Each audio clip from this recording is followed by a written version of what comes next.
दोस्तों, income tax नाम सुनते ही बहुत सारे लोगों के रोंगटे खड़े हो जाते हैं और बहुत सारे लोग गलती कर बैठते हैं। गलती क्यों कर बैठते हैं? क्योंकि उनके पास सही जानकारी नहीं होती। कौन कौन सी ऐसी 5 गलतियां हैं जिसके कारण इनकम टैक्स का नोटिस आपके घर पे आ सकता है और आप बहुत बड़ी दिक्कत में फंस सकते हैं।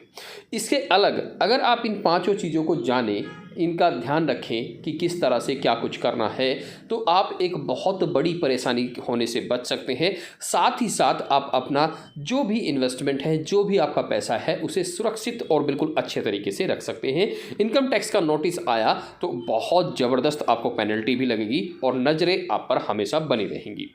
तो सबसे पहली गलती जो है वो है, एक फाइनेंशियल ईयर में 10 लाख रुपए से ज़्यादा की एफडी कराने पर आपको नोटिस आ सकता है।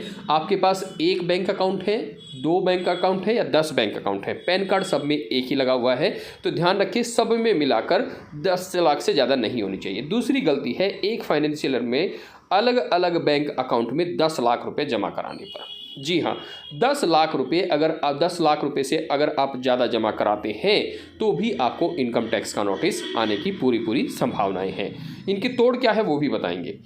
इनकम टैक्स नोटिस का खतरा अगर 30 लाख या उससे ज़्यादा की आपने प्रॉपर्टी खरीदी है तो भी आपको इनकम टैक्स का नोटिस आ सकता है। किन केस में इनकम टैक्स का नोटिस आता है और इनसे किन केस में इनकम टैक्स का नोटिस नहीं आता, वो सारी चीज़ें हम वीडियो के बाद बताएंगे। पहले आप गलती सुन लीजिए कि क्या क्या चीज़ें नहीं होनी चाहिए, जिन पे आपको ध्यान रखना चाहिए। चौथे नंबर की बात है, एक फाइनेंशियल में 10 लाख या उससे ज़्यादा के म्यूचुअल फंड्स, डिबेंचर्स और बॉन्ड खरीदने पर। ये भी एक तरह की इन्वेस्टमेंट ही होती है। म्यूचुअल फंड्स या किसी भी तरह के बॉन्ड्स, डिबेंचर्स में अगर आप 1 साल के अंदर 10 लाख रुपये से ज़्यादा का इन्वेस्टमेंट करते हैं या उन्हें खरीदते हैं, तब भी आपके पास इनकम टैक्स डिपार्टमेंट का नोटिस आ सकता है। अब लास्ट और 5th नंबर की जो गलती है वो है ये, 10 लाख या अधिक की विदेशी मुद्रा की खरीद, जिसमें यात्री चेक, विदेशी मुद्रा card, debit card, credit card शामिल हैं। मतलब कुछ भी आपने ऐसा किया है जो विदेश से रिलेटेड है, 10 लाख से ज़्यादा आपका अगर उसमें लेन देन है तो यहाँ पे आपको दिक्कत हो सकती है।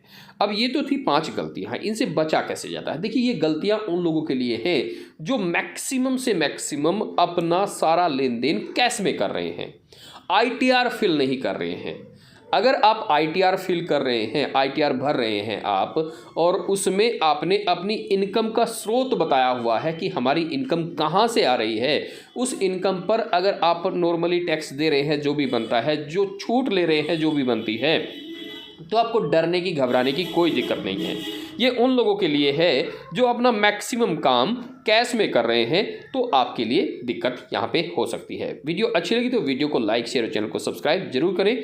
कैश में दिक्कत है, ITR भरो, कोई दिक्कत नहीं है। आप कितना भी कमाते हैं गवर्नमेंट को बताइए, इनकम टैक्स डिपार्टमेंट को बताइए। फिर चाहे आप 1 करोड़ की FD कीजिए, 1 करोड़ का म्यूचुअल फंड खरीदिए, 10 करोड़ की प्रॉपर्टी खरीदिए, कोई दिक्कत नहीं है। कैश में इन चीज़ों का जरूर ध्यान रखें। नमस्कार।